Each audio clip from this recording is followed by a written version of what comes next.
বিৰোধী থাকিলে ভাল লাগে খেলখন জমে কিন্তু এইবাৰ বিৰোধী নাই একপক্ষীয় খেল না বিৰোধী থাকিলে ভাল লাগে খেলখন জমে কিন্তু খেলখন এইবাৰ জমা নাই একপক্ষীয় গেম হৈছে এইবেলি নিৰ্বাচনত বিৰোধী দেখাই নাপালো মইতো বিৰোধী দেখাই নাপালো বিৰোধী বিহীন এইবেলি নিৰ্বাচন আছিলে যোৱাবাৰ নিৰ্বাচনত কিছু বিৰোধী আছিল খেলখন ভাল লাগিছিল বিৰোধী থাকিলে ভাল লাগে খেলখন জমে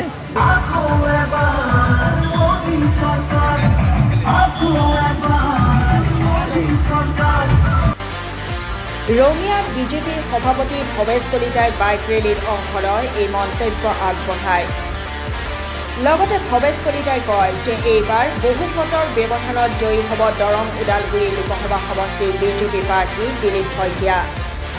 আৰু 5 লাখ চাকমা আৰু হাজং অসমত সংস্থাপিত কৰাৰ চৰ্চা চলি থকা সন্দৰ্ভতো প্ৰতিক্ৰিয়া ব্যক্ত কৰে ভৱেশ কলিতাই হয় আজি দ্বিতীয় পৰ্যায়ৰ যে নিৰ্বাচন এই দ্বিতীয় পৰ্যায়ৰ নিৰ্বাচনৰ আজি অন্তিম দিন আজি আবেলি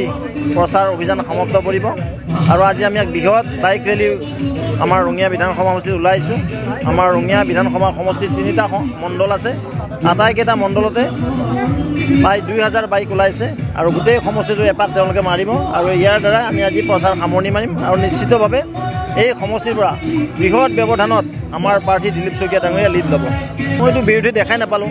বিৰোধী বিহীন এইবেলি নিৰ্বাচন আছিলে অপজিশ্যন আমি দেখাই নাপালোঁ জনতাই যি উৎসৱ উপভোগ কৰিলে কেৱল ভাৰতীয় জনতা পাৰ্টিক লৈ গ'লে মিত্ৰগোষ্ঠীক লৈহে কৰিলে নহয় বিৰোধী থাকিলে ভাল লাগে খেলখন জমে কিন্তু খেলখন এইবাৰ জমা নাই একপক্ষীয় গেম হৈছে যোৱাবেলি অলপ ভাল পাইছিলোঁ যোৱাবেলি অলপ বিৰোধী আছিলে যোৱা 19ৰ লোকসভা নিৰ্বাচন কিন্তু এই 2024ৰ লোকসভা নিৰ্বাচনত বিৰোধী দেখিবলৈ নাপালোঁ আৰু ইয়াৰ দ্বাৰা উমান পোৱা গৈছে যে 26ৰ যি বিধানসভা আহিব লাগিছে তাতো বিৰোধী নিমামা কৰিছে ইতিমধ্যে মুখ্যমন্ত্ৰী ডাঙৰীয়াই কালি এই মেটাৰটো ক্লিয়াৰ কৰি দিছে মাননীয় মুখ্যমন্ত্ৰী মহোদয়ৰ সৈতে কেন্দ্ৰীয় মন্ত্ৰী কিৰেণ ৰিজিজু ডাঙৰীয়াৰ কোনো আলাপ হোৱা নাই আৰু তেওঁ এইটো পলিটিকেল ইছ্যু কৰিছে তাত অৰুণাচলত মিছা কৈছে সঁচা কৈছে নাজানো বিভিন্ন সময়ত বিভিন্ন ধৰণৰ আমাৰ ৰাজনৈতিক নেতাবিলাকে কথা ক'ব লগা হয় ভোটাৰৰ স্বাৰ্থত আৰু নিশ্চিতভাৱে অৰুণাচল তেওঁ এই কথাটো কৈছে অসমত কোৱা নাই আৰু মাননীয় মুখ্যমন্ত্ৰীয়ে ক্লিয়াৰ কৰিছে কাকো ইয়াতে তেনেকুৱা ধৰণৰ চৰ্চাই হোৱা নাই মোদীজীৰ লগত সকলো আছে মোদীজী কৈছে যে সবকা সাথ সবকা বিকাশ ইয়াত কোনো সংখ্যাগুৰু সংখ্যালঘু নাই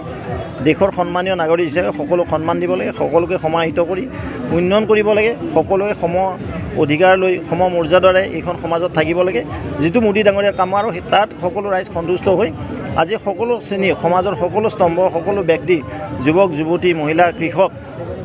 অন্নদাতা সকলো আজি ওলাই আহিছে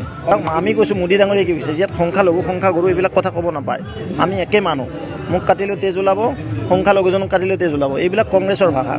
মই কি কৈছোঁ যে মোদীজীৰ লগত সকলো আছে মোদীজীৰ লগত কোনো সংখ্যাগুৰু সংখ্যালঘু নাই সৰ্বস্তৰৰ সন্মানৰ ব্যক্তি আছে ভাৰতবৰ্ষৰ জনগণ আছে আই মাতৃসকল আছে বন্ধু বান্ধৱীসকল আছে কৃষক বন্ধুসকল আছে যুৱক যুৱতীসকল আছে ৰঙিয়াৰ পৰা সৰুখানা সংযোগত news desk report S news